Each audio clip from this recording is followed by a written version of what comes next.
Yo, Ski, what's up, everybody, man? Y'all know who I be. It's your man, who? CYGG. Now, today I'm about to be showing you guys my first player that I made today.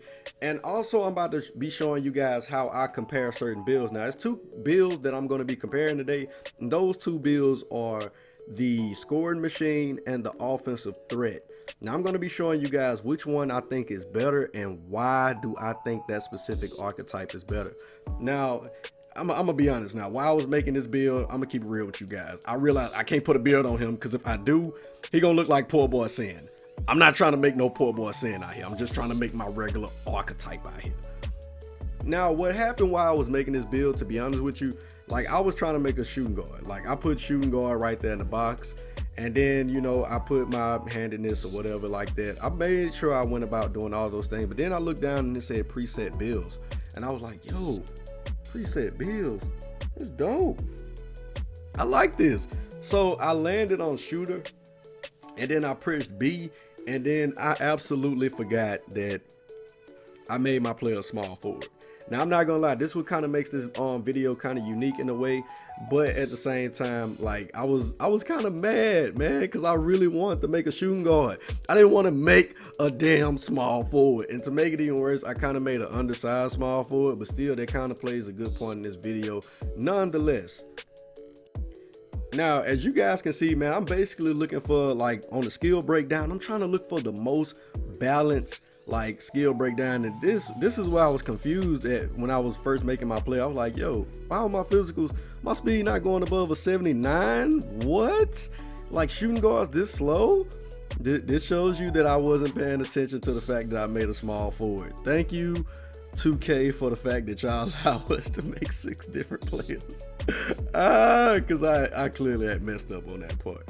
But I feel like that's the thing that everybody is looking for this year. Like you're gonna have some people who predominantly look to make those certain type of builds that are, you know, very dominant in certain areas, and then you're gonna look for those players who are trying to make the most balanced archetype they can make. Now in this case, as you guys can see, y'all looking at everything that I basically chose to upgrade or whatever like that.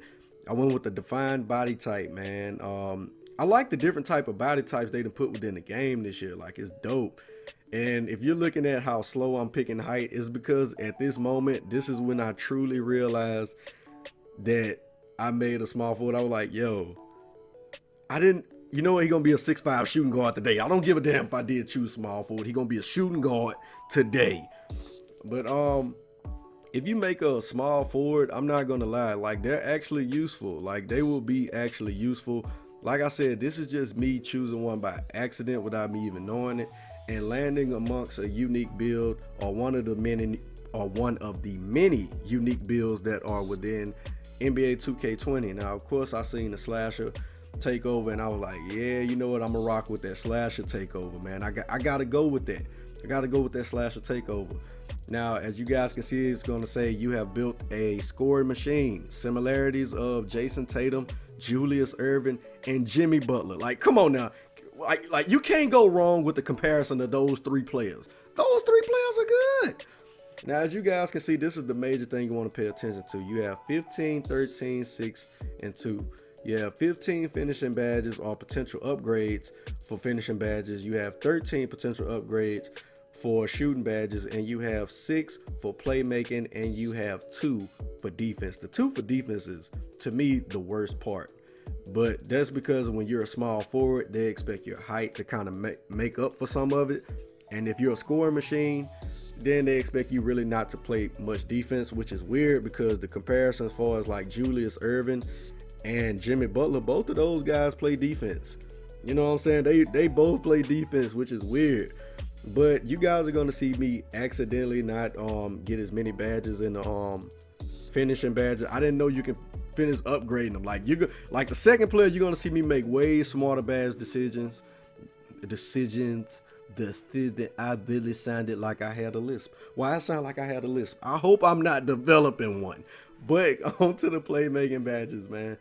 Playmaking badges, only having 6 playmaking badges is kind of bad because 6 playmaking potential upgrades only mean either 6 bronze badges, 3 silver badges, or 1 Hall of Fame badge and 1 silver. You know, however you want to mix those combinations and do the math with that, I mean, you can go about doing it that way, but it's still not many to actually make your player that effective with the playmaking, especially when you need those playmaking badges this year. Trust me, you need those playmaking badges. And for defense, just having 2 potential upgrades is trash. That's either 1 silver badge or 2 bronze badges. Like, no, no. Like, me personally, I didn't really like that when I seen that. I was a little bit distraught. Now, mind you, even with the 5 silver badges and not upgrading the rest of them, when I had this scoring machine on the court with a 95 overall, oh my God, that trash ass Kyle Lowry.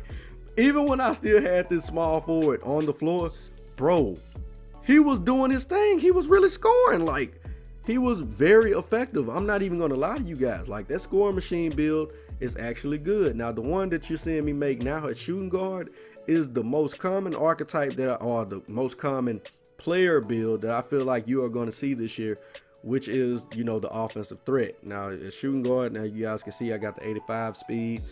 Basically, you're trying to make them as balanced as possible while also being able to be effective on the offensive side of the ball.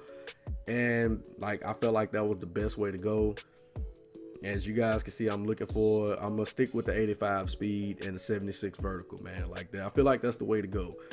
Now, this is just me basically putting up, you know, my badges in certain areas. Now, in this one, on this player specifically, I left out the post hook badges and stuff like that because I'm not doing any post fades or post moves or anything like that, like not with this player. And as you guys can see, if you want to look at the left side of the screen, that's basically everything that I put up because I'm not trying to make the video too long, man. But I did make him 6'4". I did add a little weight to him, and the reason why I add a little weight to him because if you coming in that paint, bro, I gotta be able to stop you. You just can't be coming in there dunking on your boy like that. Nah, it ain't gonna go down. You drive to that lane, your license gonna get suspended. I'm suspending licenses when you drive that lane on me. Well, not really, because I mean, like, he alright, you know what I'm saying? But as you guys can see, I chose the shot creator takeover though, and then it said you have built an offensive threat with the similarities of James Harden, Mitch Richmond, and Bradley Beal. Man, like those are some good players. I'm not gonna lie, but James Harden, man, y'all kind of scared me with the offensive threat because y'all make me seem like I can't play no defense. I can play defense. But remember earlier I said the number to pay attention to was 15, 13, 6, and 2. Now, if you look at this one, it's actually going to be 16, 16, 12, and 5. Like, yo, you have way more badges defensively and playmaking wise when you make an offensive threat, man. As you guys can see, I'm just going through like, yo, what I want to put up. Like, I'm actually doing way better with the badge placements and what I want to upgrade when I made a offensive threat. Like, I'm not gonna lie, like I said before, I feel like this is gonna be the most common build you see, is because it's kind of the most balanced in a way. Like, he's a threat offensively, but that doesn't mean that he can't play defense neither. But you also get to equip like certain badges. As you guys can see, I did Hall of Fame Relentless Finisher, I did Gold Consistent Finisher, and I'm gonna do Gold Slithery Finisher. Like, those are what I'm gonna do, and I'm pretty sure somebody gonna say the Slithery Finisher is on this game. That badge is specially made for Kevin Durant. I know y'all gonna say that, but also with the shooting badges, man, and this, like, I put Green Machine, Silver, Flexible Release, Gold, Steady Shooter, I put that Gold, like, Range Extender, I put that Gold as well. Like, it's certain badges you can equip to a certain point when you have those 16 space, like Silver Corner Specialist and Gold Catch and Shoot. Like, bro, look at that. I probably should have went Hall of Fame Flexible Release. I feel like Hall of Fame Flexible Release with, you know, Gold Steady Shooter, that would be way better, man. But as you guys can see, man, look at this, man. Handle for Days, you get to put that on Silver. Handle for Days, I said Handle for Days, oh my goodness. Handle for Days is you're gonna really need that this year, man. Trust me, you're gonna need that. Space Creator, that quick first step plays a huge role, man. Unpluckable. Then you have the what else you have? Ankle Breaker, I put ankle breaker bronze, and then I used stop and go. That stop and go is very useful if you know how to use it, man. Trust me, I'm telling you.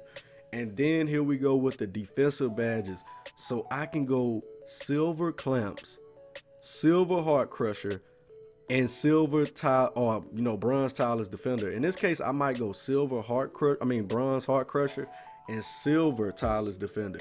An offensive threat is actually way better than the scoring machine due to how many badges you can equip. Now that doesn't mean that a scoring machine is not going to be just as effective. That just means that an offensive threat is better. So let me know what build you guys made. Until next, it's your man Who, CYGG, and I'm out.